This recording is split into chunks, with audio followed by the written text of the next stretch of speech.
Andy Seavers is a serious entrepreneur, marketer, and digital advertising guy. Now he's rolling up a new food app called Taste. In this edition of Quintin's Close-Ups, I speak exclusively with him one-on-one. And be sure to download the free Quintin's Close-Ups app in your Apple or Google Play stores. Oh, Andy. Hey. It's so good to see you. Thanks for having me. Oh, anytime.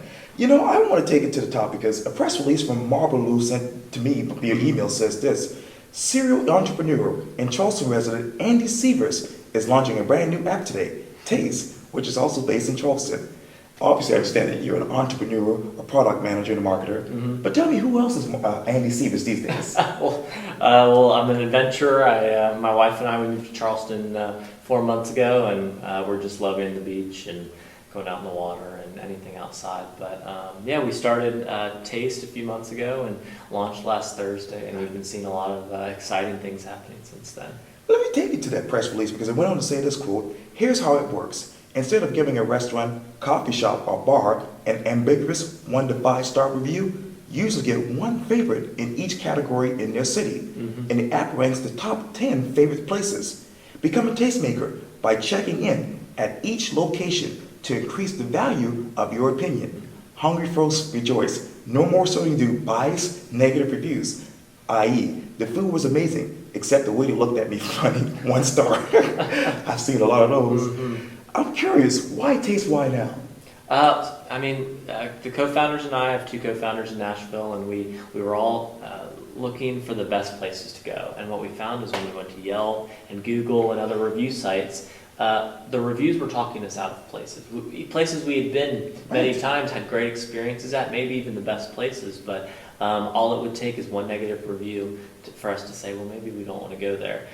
We thought there has to be a better way, so we started looking, and after not being able to find it, that's where Taste started. So as that talks about, Taste is all about favorites. Mm-hmm. So you as a local, you get one favorite burger, one favorite coffee shop, and one favorite breakfast place. There are 9 categories right now.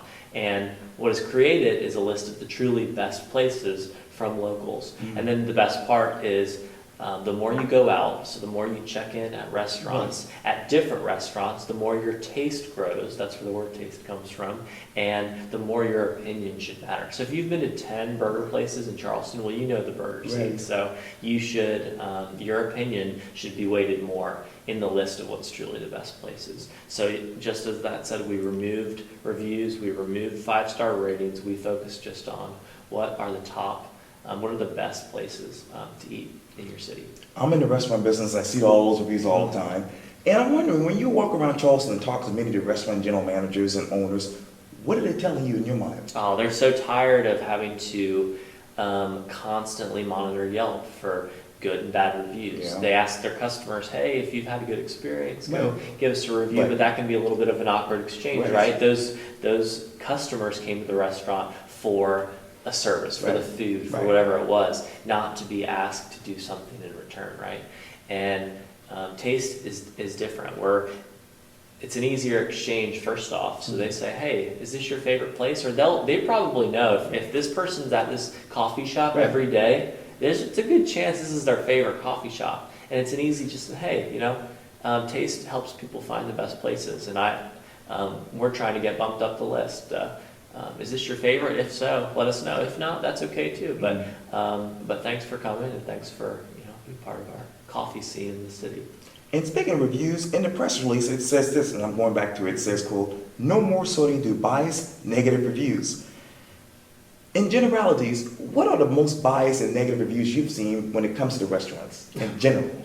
Well, the most is a big problem that's happening in the restaurant industry right now, which is you as a restaurant owner, you can go to a company and pay them, and they'll negatively review all of your competitors.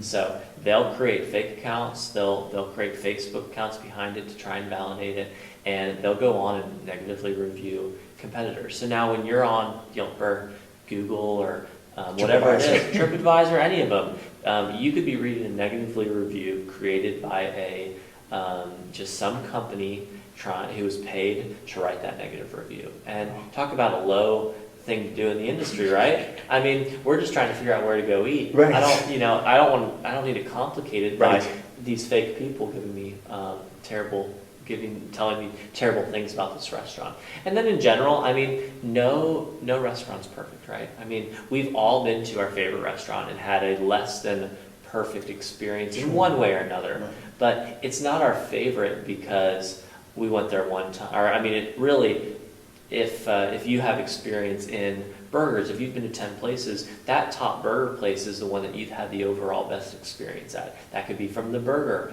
the atmosphere, the sides, Right. even. You know, how many? I've been to a barbecue place where Right. the sides weren't quite right, so it wasn't my favorite. So taste takes the complexity of those decisions out. If you want to know where not to go to Yelp. Go to TripAdvisor, but if you want to know where is the best place to go, come to Taste. And in addition to Taste, I believe you had Metered. Yeah. Mm-hmm. And according to your LinkedIn profile, Meter is a new mobile parking app startup that puts the parking meter right on your phone. Obviously, Meter is a great national area of success. Where in Charleston, in your mind, you would say, hey, this might be a success too? Well, I started Metered about 2 years ago, and we started out by trying to give people free parking through where they would go. So, hey, come eat at this restaurant and get free parking, or eat, get a drink at this bar, get $2 off your parking. But we found the parking industry was too hard to break into. And so after trying a couple different business models, we ended up creating an app that let businesses sell their parking after 5 on weekends. Right. That was the business model that we Right. found. But after 6 months of being live in Nashville, we found enforcement was a huge problem. People just don't want to pay on an app. And so I'd show up to a lot one day and there'd be 30 cars parked illegally. Not a single one had paid. Thinking, this is not why I got into this. I got into this business to give people free parking, Right. but still, still have a good exchange, right? So many things are free in today's world from advertising. Right. I don't want to ticket in tow, and that became the only way we could make money. So ultimately, last November, we decided, let's shut this down. At that point, my wife and I had decided we were going to move to Charleston in the spring, and so I thought, okay, I'll get to Charleston, and in this time, I'll figure out what's the next project. And Taste was that project. So Let me stop you there because obviously you talked earlier about the beach and why you want to move to Mhm. Charleston. When you think of Charleston from when you moved here to right now, what is the biggest thing that sticks out to you? Oh man, Nashville's great. I love Nashville. Yes. It's got a little bit for everyone, Right. but I love the water. I mean, that's really in my mind.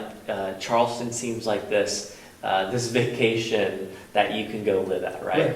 And since moving here, obviously, it's not everything that a vacation is going to be, but I love it. I mean, I've never lived. I've lived in a couple different places in the Northeast, Nashville. Never lived anywhere that I love so much as Charleston. It's just, it's my kind of people, and it's my kind of place. So. Let me take you to Belmont University. Okay. I understand that you majored in business administration. Mhm. Walk me back down memory lane and tell me who was Andy Seavers as a college student. Sure. So when I started college, I actually thought, if you asked me, I would say 100% I'm going to law school. I was going the business route with a pre-law Right. focus because I wanted to be in either the entertainment industry in law or on the business side in law. But during that time, I actually had my first startup. It was called My College Storage. Yes. It was summer storage for college students. We created an online platform that students could book summer storage and pick up and delivery based on their school. Right. It was great. It was an awesome first experience for a startup. Seasonal, so we'd work, Right. a couple weeks Right. out of the year, and then we'd be done. But it really got me really into entrepreneurship and tech specifically. So when I got to the end of my Belmont career, I thought, well, maybe I should work at a tech company before I go to law school, just to see, is this something interesting to me? So started at that company, and after really identifying with the owner, who was 27 at the time, and doing $10 million a year in revenue, I thought, okay, that's the guy I want to be. How do I get there? So March 2015, I left that company without much of a plan other than I'm going to be an entrepreneur full time. I don't know what that looks like, but I'm going to do it. So so I left that company, and that was the last job I had. Wow. What is your definition of technology and digital marketing these days? I mean, really anything that can be solved online on your phone, on a computer, or with some kind of hardware. I mean, technology is a wide category, but for me specifically, I love software. So when I was at that first company, I was a technology advisor. So companies would come to our website looking for software, and I would make recommendations. So if they needed project management software, I would say, okay, based on your company, these two solutions will fit your needs the best. And that got me into really, I love solving even simple problems with innovative technology. And I mean, that's where the parking app came from. I thought, man, there's all this parking downtown. Why can't people make money off this? Like, I have to park on the street, or I have to go in one of these expensive lots. There's got to be a better way. So I'll walk down the street and come back here to this restaurant. Oh, exactly, absolutely. Yeah, I had to park on the street right out in front. But that's a big problem in the parking industry. But we went after a couple different ones, and then realized, unfortunately, technology is going to disrupt that industry. Autonomous vehicles are coming, electric vehicles, just in general, the way that we drive, where we park, how we use our vehicles, I think is really going to change in the next 10 years. So it just made sense. We'll find another. There are plenty of problems in the world. Let's find a different one to try and solve. So. Yes, indeed. Well, Andy Seavers, thank you so much for your time. I really appreciate this. Yeah, absolutely. Thanks for having me. Anytime. Yes, great to meet you. Likewise. Thank you.